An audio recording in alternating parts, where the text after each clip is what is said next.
Gracias, gracias. Entonces, claro, miren, si ustedes dan dos valores, ya sea en el método de la secante de la biyección en el lado derecho, por ejemplo, en la secante lo que encontrarían es una recta secante aquí que se va aproximando a la raíz, ¿ya? De ley funciona si le hacen desde el otro lado, si es esta pregunta, ¿sí? O sea, digamos, voy a hacer otro dibujo. Entonces, digamos, solo tuve que concretarlo de alguna forma al dibujo, porque ni cagando todas sus funciones lucen como las que yo cogí de ejemplo para dibujar y ilustrar los métodos, ¿no? Pero, por ejemplo, digamos, tiene una función tipo así, ¿ya? Y por aquí está el valor, ¿ya? Entonces, lo que se ha probado y yo no mostré en la clase por otra vez la modalidad que estamos teniendo, y porque no es tan relevante como el resto de cosas sobre las que sí quiero enfocarme, fue que, por ejemplo, ya ustedes cogen un punto por aquí, un punto por acá, y dicen, bueno, hagamos la secante. Para que salga bien el dibujo, nomás voy a borrar ese pedazo ya. Entonces, digamos, supónganse que es algo así, ¿ya? Y ahí está la raíz. Entonces, ustedes de ley pueden dar así dos valores, uno por aquí y uno por acá. Digamos, aquí van a tener esta secante y se van acercando a la raíz y sí pueden hacer eso. Entonces, no hay lío, sea donde sea que des los dos intervalos, el método de la secante siempre va a converger. Sí, es decir, si existe una raíz real de tu función, el método de la secante sí se va a acercar a esa raíz haciendo la expresión iterativa o recursiva que expuse en el video de ley. Ya. Ya, profe. Gracias. Sí, todo bien. Más preguntas, por favor.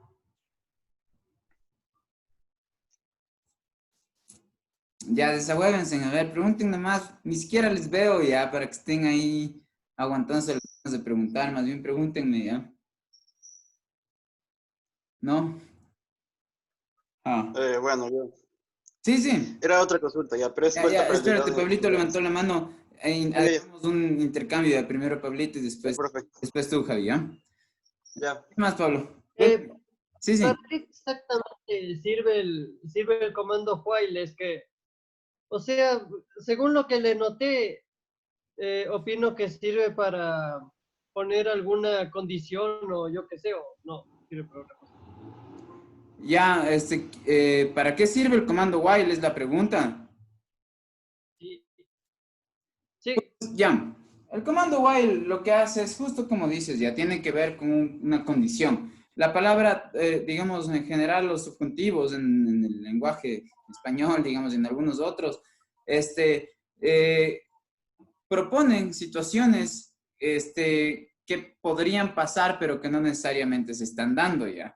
Y esas incluyen oraciones o proposiciones que suelen ser del tipo en caso de que suceda tal cosa ya, o mientras se dé esta situación. Entonces, digamos, el comando while como el comando if, eso, ponen una cláusula y que en el caso de if se podría leer como en caso de que esto suceda, y el while es mientras se dé la condición que uno pone al lado del while, ¿ya?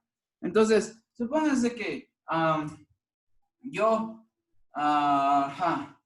supónganse que yo tengo que hablar ahorita, digamos, en esta clase, mientras tengan preguntas, ¿ya?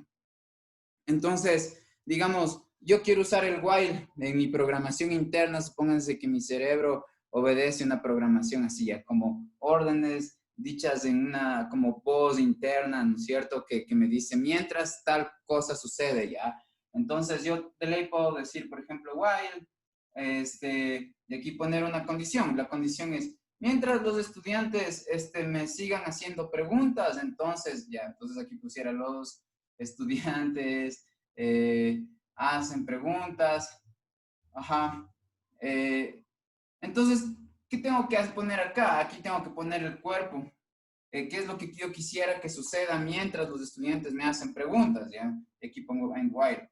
Sí, entonces, en el método, por ejemplo, de la bisección, en el método de, perdón, Newton, que subí que les mandé ya en mail, el script, ustedes podrán ver que yo uso un while, ¿ya? Y ese while yo lo uso para actualizar el criterio para parar, ¿ya? Entonces, lo que me parece que fui como enfático en el video es que, miren, yo tengo que hacer una serie de iteraciones, ¿sí? Esta serie de iteraciones en el método de Newton es como que yo voy a dar un valor y ese valor le llamo x sub k y yo voy a obtener el x sub k más 1, es decir, un valor que está aún más cerca de la raíz, si es que al valor presente de x sub k que yo doy, me parece que es que esta expresión así, ya. Si es que yo a la función le evalúo en x sub k y le divido para la derivada de la función evaluada en x sub k, me parece que esa es la relación, ¿ya?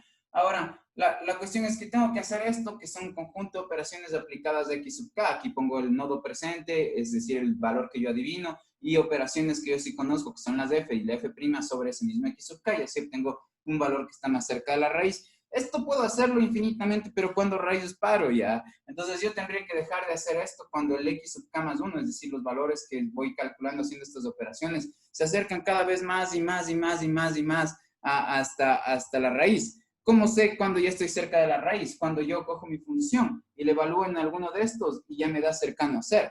Entonces, cuando yo hago esto varias veces y veo que mi función ya está cercana a 0, entonces debo parar. Entonces, mientras mi función evaluada en los xk no sea 0, tengo que seguir, ¿sí cachan? Entonces, uso el while para decir que mientras mi f de x sub k no se acerque a 0, no se acerque a 0, entonces haz lo siguiente, sigue haciendo estas iteraciones, sigue buscando la raíz, porque cuando yo ya mi f de x sub k se vaya a acercar a 0, ahí ya tengo que parar, porque ese valor de x sub k que ya se acerque a 0, que ya haga que mi f se acerque a 0, es justo un x sub k bien cercano a la raíz, porque la raíz de una función es aquel valor que hace que la función sea 0. Entonces, mientras el f de x sub k no se acerque a 0, entonces tengo que hacer eso. ¿Cómo fue mi forma matemática de pedir eso ya? Que el f de x sub k, digamos, no se acerque a 0, quiero decir que sea mayor que algo que esté muy cercano a 0, ¿sí?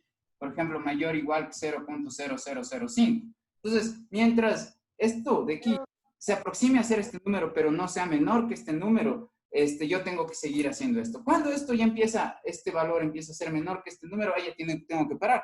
Y ese es justo mi criterio de paro. Ya. Síganme preguntando cosas, a ver. No. A ver, Javi, tú me querías preguntar algo después de Pablito.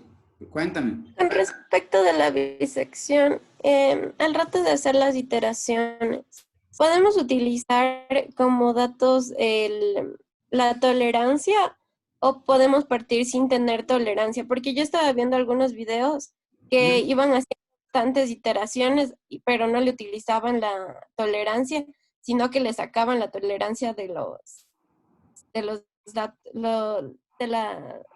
que estaban haciendo. Sí, verás, y gracias por intentarlo, es decir, o sea, Leslie, por ver videos e informarte de cosas y cuestiones que no solamente sean yo hablando en la pizarra ya. Pues sí, ya. Hay varios criterios para parar. Uno es poner digamos, algo de este estilo, ¿sí? Y otro es, por ejemplo, poniendo un número particular de pasos o veces que van a hacer estas iteraciones, ¿ya? Por ejemplo, esa forma, cómo se descubre cuál es el n de pasos que uno tiene que hacer para ya acercarse a un valor muy cercano a la raíz. Eso es parte, digamos, de la teoría de cómo obtener raíces de funciones, pero otra vez, esa parte no la analizamos. No la analizamos porque estos temas no son tan cruciales como los otros que tenemos que analizar en nuestro curso. Y por la modalidad del curso, digamos, necesitaríamos como al menos unos dos, no sé, unos 2 videos más ya para hablar de como aproximaciones, convergencias y un método que se llama método del punto fijo. Y yo prefiero que esos videos más bien sean grabados para cuestiones que tienen que ver con ecuaciones diferenciales ordinarias y ecuaciones diferenciales parciales. Miren, el curso de ecuaciones diferenciales parciales, de hecho, es un curso que se tiene que dar, o sea, no, digamos, en otros cursos de ingeniería se los da en un solo semestre, ¿ya? Y la cuestión es que mi intención es indicarles lo más fundamental de las ecuaciones diferenciales parciales y como que lo pucha que imperdible ya. Pero sí hay un cuerpo bastante pesado de conocimientos que prefiero darle énfasis a eso, ya. Pero sí tiene razón, Leslie. no necesariamente necesitas usar un criterio de parar como este o establecer como una tolerancia, al menos de manera directa, un valor de tolerancia, donde la tolerancia simplemente es cuánto toleras tú que este método te bote un resultado diferente de la raíz, ¿ya? Esa tolerancia en pocas veces es el error o la distancia, numéricamente hablando, que habría entre lo que tú obtienes con tu método y la raíz real de la función. Entonces, no necesariamente necesitas incluir eso directamente en tu proceso. Puedes usar otros criterios como el que mencioné hace un momento, en el que más bien tienes una manera de calcular el número de pasos que necesitas hacer para llegar a cierto valor que se aproxima a tu raíz. Sí. Más preguntas. Bien. Gracias por preguntarme. ¿No? Ya verán. Profe, Es que cuento una no, historia y tal vez ya me estoy repitiendo con esto, pero la voy a volver a contar ya. Y es que cuando me mandaban a mí deberes en la escuelita, por ejemplo, a sumar, yo no sumaba, sino que me quedaba pensando todo el día a qué significa sumar y después terminaba pensando qué es la palabra qué. Y así fue toda mi carrera estudiantil, digamos, preocupado de cosas que pensaba que chuta, me hacían sentir como que yo o no sabía nada o me hacían sentir como imbécil o impotente o incapaz o alguna serie de valoraciones negativas, ¿ya? Y resulta que más bien, o sea, el resto de mis compañeros no se preguntaban acerca de esas cosas, no porque yo haya tenido el error, sino que porque más bien yo estaba comprendiendo mejor que los otros y tenía capacidad de preguntarme cosas, ¿ya? Los otros ni sabían qué podían preguntarse acerca de esas cosas, ¿ya? Y eso como que me lo hizo caer en cuenta un profesor ya en la universidad, ya, o sea, después de full tiempo, y como que me dijo, loco, o sea, en vez de pensar que estás mal porque tienes estas preguntas, que ni siquiera él o mis otros profesores podían resolver, ya. Después de estudiar filosofía es que ya podía como tener un chance ya la pintura del cuadro general de la ciencia más completa, pero habían cosas que mis propios profesores en la poli no cachaban, ya cómo responderme.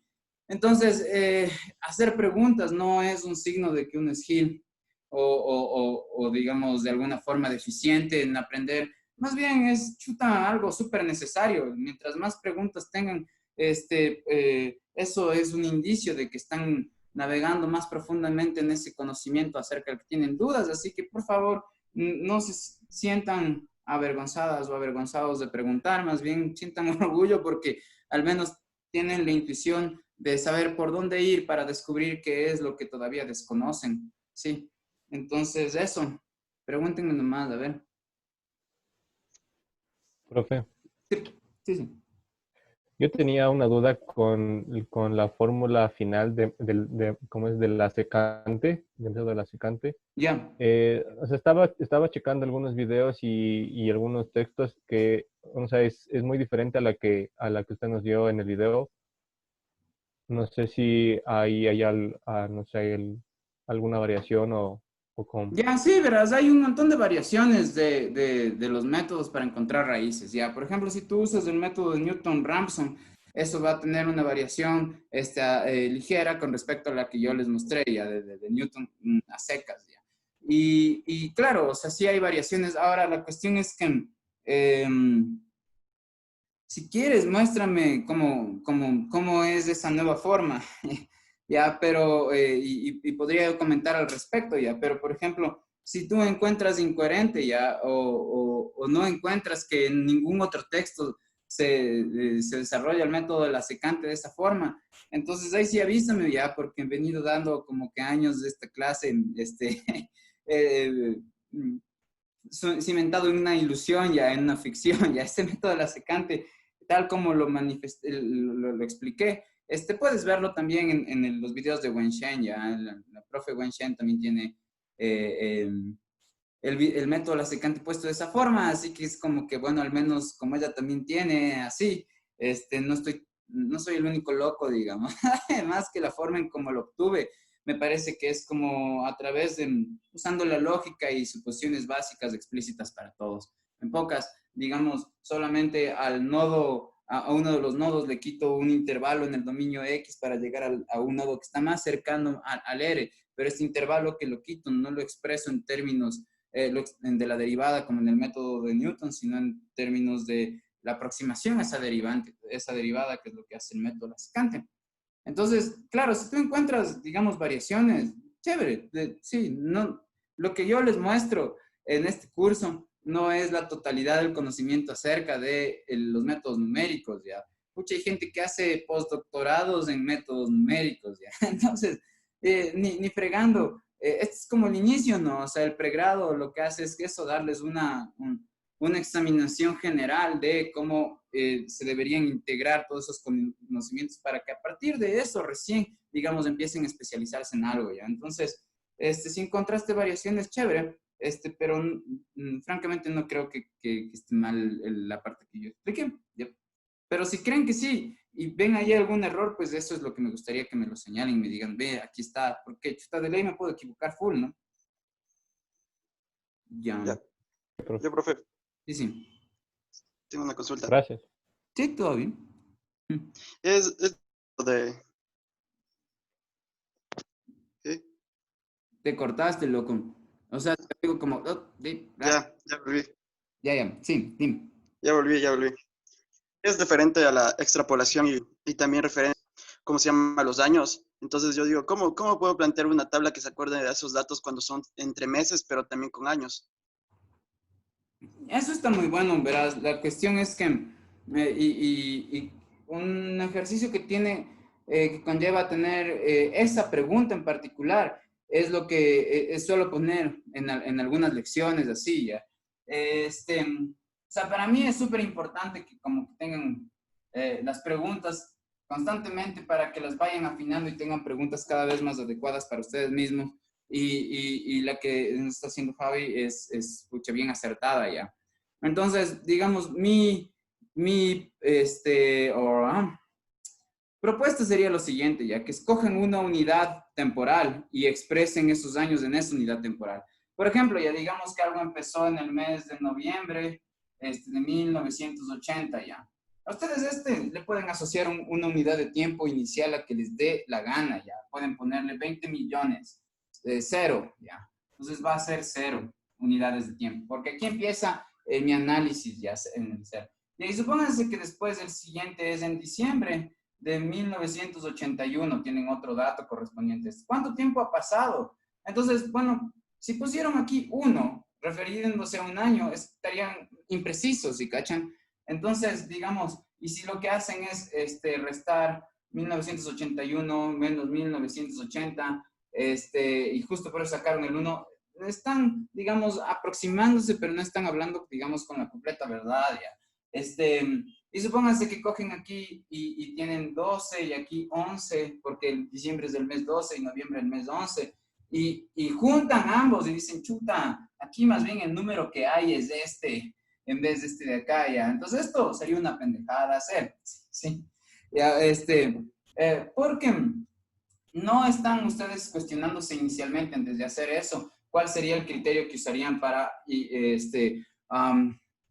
adquirir o proponer una unidad temporal ya de tiempo? Entonces, digamos, si esto es noviembre y esto es diciembre, ¿qué tal si es que dicen, bueno, mi unidad de tiempo, ¿cómo voy a hablar en el intervalo temporal que hay desde una fecha hasta otra? Voy a hablarla en años, en días, en meses. Entonces, supónganse que ustedes cogen y dicen, bueno, hablemosla en meses. Entonces, desde el noviembre de 1980 hasta el noviembre de 1981 habrían 12 meses, por lo que al diciembre de 1981, desde este noviembre de 1980, habrían 13 meses. Entonces, ustedes ya escogen la unidad de tiempo meses. Entonces, desde este nodo hasta este nodo temporal, habría un intervalo de 13 unidades de tiempo en su lenguaje, ¿sí? Ahora, ¿qué tal si es que dicen, no, yo quiero hablar de los intervalos temporales, es decir, la relación, cuán alejados están estos nodos temporales unos de otros, pero no en términos de meses, sino de años? Entonces, miren, aquí lo que van a tener es, ¿cuánto es un mes? Porque si cachan entre noviembre y diciembre en términos de años, ¿cuánto es un mes? La 12ª parte de un año, ¿no es cierto? Entonces, ahora, desde 1980 hasta 1981, como vimos, hay 13 meses. Entonces, eso es un año y un mes. En términos de años, ¿cómo ponen un año y un mes? Un año, ¿no es cierto? Es el 1 más el 1/12 que corresponde al mes. Todo esto sería en años, ¿sí? Entonces, en años ustedes están teniendo aquí 13 sobre 12 años ya. Al hacer esa suma, ¿no es cierto? Les quedaría eso, ¿no? Eso. Entonces, ajá. Esa es mi opinión acerca de cuando tienen este caso. Ya primero definan una unidad temporal en la que ustedes quieren hablar y después todo le traducen esa unidad temporal. Entonces piensen que entre noviembre de 1980 y diciembre de 1981 no solamente hay un año, si ya van a usar la unidad año, sino hay un año y un 12avo de año. Sí, ¿qué pasó? Eso. Más preguntas. Verán si ustedes cachan o dicen, puchi, pero este man no me está respondiendo nada de mis preguntas, pues reiteren ya, no me voy a enojar ni fregando ya. Entonces, eso, sí, pregúntenme más cosas. Ya, profe, otra consulta. Sí. Es más referente a lo de en el Octet, ¿ya? Por ejemplo, yo ejecuto el programa algunas veces, pero siempre, casi yo ya lo ejecuté 10 veces el programa y me sabe botar un error de datos, o sea, como que no se limpia totalmente, no se refresca todos los datos, entonces quisiera ver si es que hay algo con qué romper eso, o sea, o limpiar la memoria o algo así. Ya verás, el Octave tiene algunos problemas, unos como bugs, que no necesariamente tienen programas que uno paga, tipo el MATLAB, ¿ya? Entonces, a veces sí tiene pendejadas, como lo que mencionas. Otras veces, digamos, te manda como alertas, ¿ya? Como que te dice, mira, este valor de la matriz, puede ser que te resulte una matriz singular, ¿ya? Entonces, lo que pasa es que en los métodos numéricos se usa bastantazo, digamos, cuestiones de matrices. Y si ustedes tienen una ecuación matricial, necesitan que su matriz sea no singular, es decir, que tenga inversa para tener un resultado, ¿ya? Entonces, a veces en cada proceso se van acumulando errores y la forma en como el Octave, digamos, maneja esa información de todo lo que va haciendo, es como de arreglos numéricos, es decir, en términos de, por ejemplo, matrices. Y entonces, digamos, si hay muchísimos pasos donde se acumulan errores pequeñitos, termina siendo errores grandes que hacen que la matriz a veces no se aproxime a no tener inversa ya. Y si se aproxima a no tener inversa, entonces ahí les mando una advertencia y les dice que chuta, posiblemente su matriz esté a punto de no darles un resultado ya. Pero, sin embargo, si les da un resultado, eso ha sido solamente una alerta, digamos, de eso que te dice el Octave. Pero, digamos, en general lo que hace el Octave sí es decirles, miren, en tal línea, en tal comando, aquí les pone dónde estaría el error y si es que es un error de sintaxis, cuando es un error de sintaxis es que no reconoce la sintaxis que ustedes le están metiendo al Octave. Entonces ahí lo que deberían hacer es como que se meten al help del Octave o al Google y ponen Octave y buscan justo los comandos para cachar bien cómo usar eso, ¿no? Cómo usar cada uno de esos comandos. Sí, de los comandos de los que he hablado, ¿tienen alguna pregunta de cómo usar la sintaxis? De ley pueden preguntarme ahorita.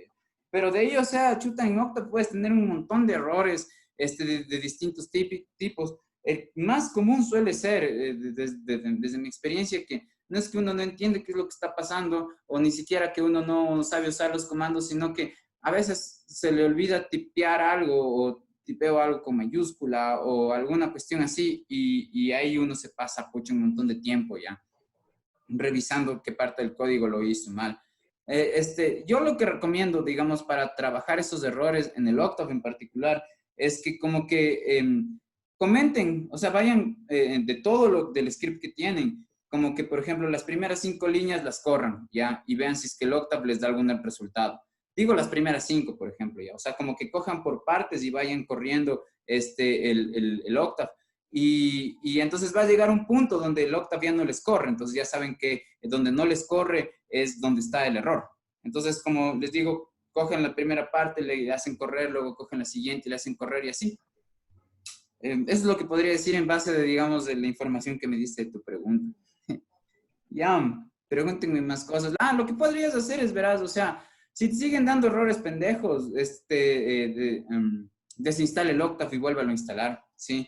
A veces, digamos, pasa que necesitas copiarlo del editor y pegarlo en la ventana de comandos, no sé, se pone medio loco ya. Entonces, si te empieza a dar esos errores, mi recomendación es como que desinstales el Octave y lo vuelves a instalar. Ya, a ver, pregúntenme más cosas. Ya, gracias. Profe, yo tengo otra pregunta con respecto igual a las iteraciones. ¿Puedo hacer las iteraciones a mano y traducirlas al Octave? sí, puedes hacerlas, si es que eso resulta para ti una forma donde encuentras más cercano para ti y tu cognición y el conocimiento que simplemente como digitarlo en el Octave, pues más bien, bueno, de ley, o sea, miren, cada uno tiene como que sus formas de aprender cosas, ¿ya? Y lo importante es como que entenderse uno mismo, cómo está entendiendo las cosas para poder afinarse en eso y tratar de evitar las pendejadas en las que uno puede caer mientras aprende, ya. Me refiero, por ejemplo, yo ya, digamos, yo tengo mi forma de trabajar y de hacer las cosas y una de esas es que, por ejemplo, procrastino full, ¿ya? Entonces, ya que tengo los pies sobre la tierra acerca de cómo soy, entonces intento como proponerme a mí mismo actividades para evitar procrastinar o evitar caer en una situación en la que pueda procrastinar, ¿ya? Entonces, o sea, Leslie, si es que eso te sirve, de ley hazlo, ¿ya? Si es que te sirve hacer las iteraciones primero como un ejemplo en papel y después pasarlos al Octave, de ley. Sí. Ya.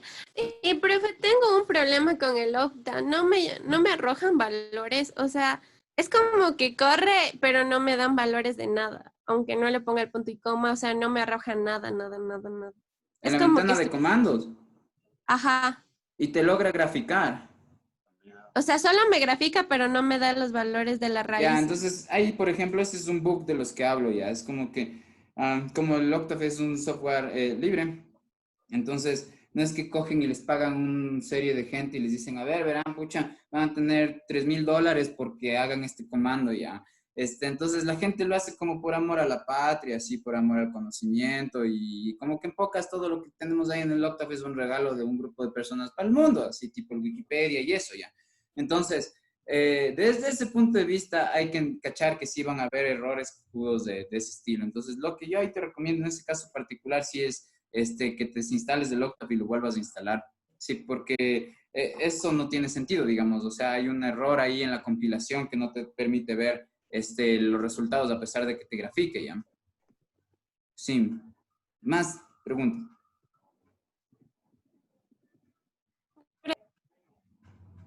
Sí. ¿No? No, solo decía que gracias. Ay, ay, ay. ¿Qué más? Ya digan nomás, a ver, pregunten. Ya, verán, como no preguntan, ya solo queda 6 minutos. Por si acaso ya haya ingresado aquí una de las personas que me escribió a decirme que si me puede entregar el deber otro día. Fueron dos en realidad, porque hoy, el día que tienen que entregarme el deber, se les ocurre, digamos, extenderme, que tienen problemas de internet y que justo por eso no hicieron ya. Entonces, verán, chuta, es una posición difícil la que me proponen ya, porque no es falseable su argumentación, es decir, yo no tengo manera de demostrar que eso sea falso ya. O sea, que me hace pensar a mí que chuta, dijeron, voy a decir que no tengo internet, así. Y hoy me escriben y me dicen, oye, no tengo internet. Entonces, si yo termino diciendo, no, pero es que eso tenían que decirme desde el inicio de la clase, quedo como puchela al huevo ya, el que no comprende que sus estudiantes no tienen internet ya. Cuando pucha, en el fondo puede ser que por irresponsables estaba todo bien planificado y postergar el tomar en serio la clase para, porque se tiene esa carta bajo la manga, ¿no? Saben que no tuve internet, así. Entonces, solo quiero decir que me parece irresponsable eso, ya, como que no haberme dicho de eso desde el inicio. Hay gente que sí también ha tenido esos problemas, pero desde el inicio me mantuvo en claro cuál era su situación y le pude como dar, digamos, indicaciones de cómo superar esas limitaciones, de cómo trabajar, digamos, y que me vengan a decir el día que tienen que entregarme el deber, eso, ay, así es como una piedrita más en el riñón, ya. Ya eso, pero voy a pensar acerca de esos casos y les escribiré a las personas involucradas. Ya, síganme preguntando cosas, ¿no? Ah. Bueno, entonces, si no me preguntan más, ya, a ver, Pablito, dale. Pregúntame, verás, solo tenemos 4 minutos, sí. ¿Podría dar un ejemplo de la matriz singular de la que dijo que Octave suele mandar advertencias? Ya, siempre que el denominador, miren, siempre que el denominador de su matriz es igual a 0, entonces la matriz no va a tener inversa, ¿ya? Ah, entonces, digamos, lo que debería pasar aquí es que, por ejemplo, voy a poner esta ya. Supónganse que tienen esta matriz. Sí. Ya, entonces todo tiene unos, ¿no? Voy a sacar el determinante de esto. Entonces sería esto por esto, 1 menos esto por esto. Si ven, esto por esto me da 1 menos esto por esto, que también me da 1, esto da 0 ya. Entonces, si esta es la matriz A, ya esta no va a tener inversa y entonces ahí se convierte en singular. Cuando tiene inversa se llama no singular. ¿Ya? Y entonces la cuestión es que, por ejemplo, suponte que tienes una ecuación matricial en la que está A multiplicada por X y esto te da otro vector B. Entonces el vector X, el vector B es la matriz A. Entonces, ¿cómo despejas aquí esta ecuación matricial? Porque suponte que tus variables están metidas en el vector X. Lo que tienes que hacer es introducir por ambos lados, por la izquierda, a ambos lados de la igualdad, la inversa, ¿no es cierto? De esta forma. Entonces, en este caso, estas de aquí me van a dar la identidad y la identidad por X pues termina siendo simplemente X igual a la matriz inversa de A por B. Entonces, así ya despejarías el X si tus variables están en el X ya. Entonces, muchas de las cosas, cuando se tienen ecuaciones matriciales, se necesita que tengan de ley la matriz inversa, la matriz. Esta no va a tener matriz inversa, ¿por qué? Si se acuerdan de cómo sacar las matrices inversas, eso es 1 sobre el determinante de A y aquí por la matriz adjunta, ¿no es cierto? Que a veces le dicen matriz de cofactores, ¿ya? Bueno, ya, entonces, ajá. Pero como ven, no importa si no se acuerdan cómo obtener esta matriz, la cuestión es que tal vez sí recuerdan que era de poner el determinante, pero si el determinante de A es 0, entonces esta expresión no existe. Entonces ese sería el ejemplo. Sí. Ya, más preguntas. ¿Cómo supe que este iba a ser un ejemplo? Porque sé que el determinante de una matriz me va a dar 0 si es que yo pongo las filas o las columnas unas múltiplos de las otras. Sí, entonces, en este caso, este de aquí es la misma que la otra, por lo tanto, este es múltiplo de este. Entonces, sabía que me iba a dar 0. Ja. Ya, más preguntas. Bacán, verán. Entonces, ahora sí, como ya se acaba la reunión, si tienen, estén pendientes, por favor, de hoy. Ajá.